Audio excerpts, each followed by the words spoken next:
देश के लोगों को आप भरोसा दिलाएंगे कि किस तरीके से न्यायपालिका उनके साथ है? मेरे कार्य से देश के लोगों को, नागरिकों को मैं विश्वास दिलाऊंगा, शब्दों से ही केवल नहीं पर कार्य से।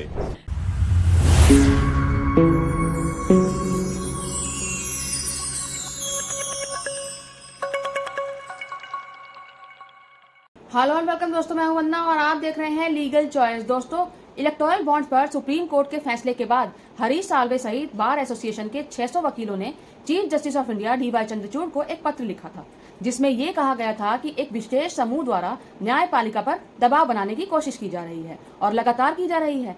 अब तक तो उन 600 वकीलों के पत्र का चीफ जस्टिस ने कोई जवाब नहीं दिया था, लेकिन अब उन्होंने ऐसा करारा जवाब दिया है जिसे सुनकर अच्छे वकीलों की बोलती बंद हो गई। चीफ जस्टिस ऑफ इंडिया ने बड़े सख्त तेवर में कहा कि मुझे मत डराना, मैं किसी से नहीं डरता हूं और मेरे कंधे बहुत चौड़े हैं। ये मत भूलो कि तुम कोई आम आदमी नहीं बल्कि वकील हो। और भी बहुत कुछ कहा चीफ जस्टिस ने, और ऐसा क्यों कहा ये आगे जानेंगे। दोस्तों, 600 वकीलों के द्वारा लिखे गए पत्र में और क्या लिखा था, अगर आप ये जानना चाहते हैं तो इस पर मैंने पहले भी एक डिटेल वीडियो बनाया था, जिसका लिंक मैंने डिस्क्रिप्शन बॉक्स में डाल दिया है, वहां जाकर देख सकते हैं। दोस्तों, chief justice of India Pune गए हुए थे। वहां बार एसोसिएशन का एक कार्यक्रम था। वहां उन्होंने बार एसोसिएशन को ही भर भर के सुनाया। क्या क्या कहा चीफ जस्टिस ने, एक एक टिप्पणी को ध्यान से सुनिएगा। चीफ जस्टिस ने कहा कि न्यायपालिका के कंधे चौड़े हैं और वह प्रशंसा के साथ साथ आलोचना भी सह सकती है, लेकिन पेंडिंग मामलों और फैसलों पर वकीलों का टिप्पणी करने की आदत काफी परेशान करती है। यानी कि यहाँ पर चीफ जस्टिस ये कहना चाह रहे हैं कि जो भी फैसले दिए जाते हैं या जो भी पेंडिंग मामले होते हैं, उस पर जो वकील टिप्पणियां करते हैं वो बहुत परेशान करती है, क्योंकि न्यायपालिका में अपने आप में ही बहुत ताकत होती है। वो प्रशंसा के साथ आलोचना भी सह सकती है। इसके बाद चीफ जस्टिस ने कहा कि बार काउंसिल एक संस्था के रूप में न्यायिक स्वतंत्रता, संवैधानिक मूल्यों और अदालत की गरिमा को बनाए रखने के लिए जरूरी है। भारत जैसे जीवंत और तर्कशील लोकतंत्र में अधिकांश व्यक्तियों की राजनीतिक विचारधारा या झुकाव होता है। यहाँ चीफ जस्टिस का कहना यह है कि भारत जैसे बड़े लोकतंत्र में, बड़े देश में लोगों का झुकाव राजनीति में होता है, वकीलों का भी होता होगा, लेकिन उनको ये नहीं भूलना चाहिए कि वो वकील है, वो आम इंसान नहीं है। उन्होंने आगे कहा कि एक संस्था के रूप में हमारे कंधे चौड़े हैं, हम प्रशंसा और आलोचना दोनों प्राप्त करने के लिए तैयार हैं, फिर चाहे गुलदस्ते हो, ईंट पत्थर हो, पत्रकारिता की टिप्पणी, राजनीतिक टिप्पणी हो या सोशल मीडिया से मिलने वाली टिप्पणी ही क्यों ना हो। यहाँ पर उनका कहना ये है कि न्यायपालिका के कंधे बहुत चौड़े हैं, उसमें बहुत ताकत है।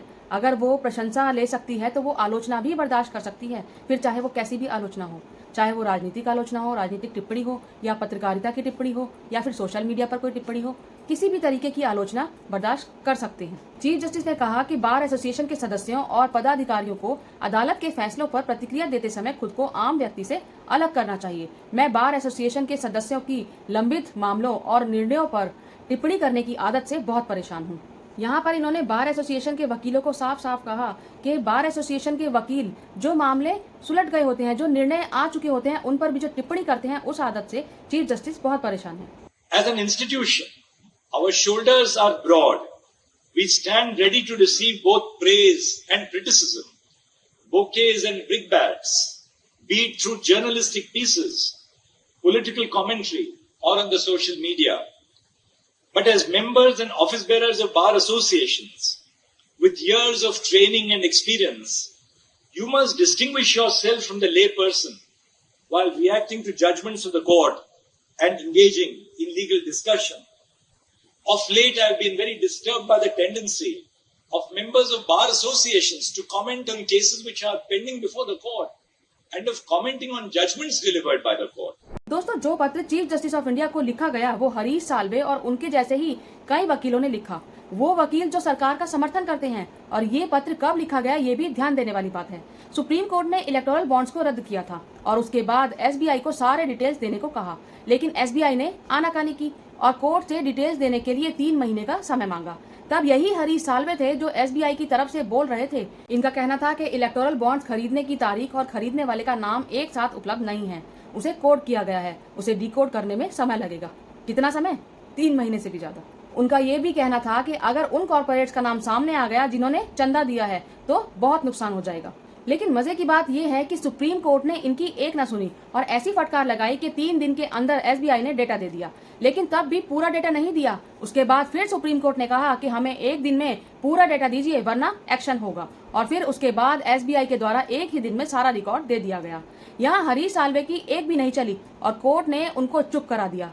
यहाँ तो वो चुप हो गए, लेकिन सुप्रीम कोर्ट के फैसले के बाद हरीश साल्वे सहित 600 वकीलों ने ये पत्र लिखा और यहाँ पर ये बताने की कोशिश की गई कि इलेक्टोरल बॉन्ड्स की जो सुनवाई हुई है वो किसी दबाव में हुई है। यहाँ दबाव का नाम देकर खुद इन वकीलों के द्वारा सुप्रीम कोर्ट पर दबाव बनाने की कोशिश की जा रही थी। लेकिन हमारे चीफ जस्टिस जो आज के समय में एक हीरो की तरह काम कर रहे हैं, वो भला कहाँ किसी के दबाव में आने वाले हैं। कैसे देश के लोगों को आप भरोसा दिलाएंगे कि किस तरीके से न्यायपालिका उनके साथ है? मेरे कार्य से देश के लोगों को, नागरिकों को मैं विश्वास दिलाऊंगा। शब्दों से ही केवल नहीं, पर कार्य से। यहाँ चीफ जस्टिस ने खुद बताया है कि कैसे वो जनता का विश्वास बनाए रखेंगे। उन्होंने बता दिया कि सिर्फ बातों से नहीं बल्कि अपने काम से वो जनता का विश्वास बनाएंगे। डायरेक्ट लेटर का जवाब तो उन्होंने नहीं दिया, लेकिन बार एसोसिएशन के इस कार्यक्रम में वकीलों की ऐसी क्लास लगाई है, वो शायद ही अब ऐसी हिम्मत दोबारा करने की कोशिश करेंगे।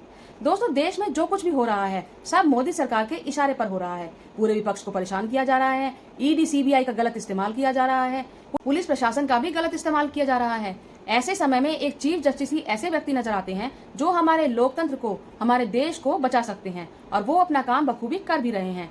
चीफ जस्टिस ऑफ इंडिया अब तक कई ऐसे फैसले दे चुके हैं जो सरकार के खिलाफ थे और देश के लिए जरूरी भी थे, लेकिन ऐसे फैसले लेने के बाद कैसे चीफ जस्टिस पर ही दबाव बनाने की कोशिश की गई, ये आपने देख ही लिया। तो आप क्या सोचते हैं इस बारे में? अपनी राय जरूर दीजिएगा मुझे कमेंट बॉक्स में, और मेरी इस वीडियो को लाइक कीजिएगा, शेयर कीजिएगा और मेरे चैनल को सब्सक्राइब जरूर कीजिएगा।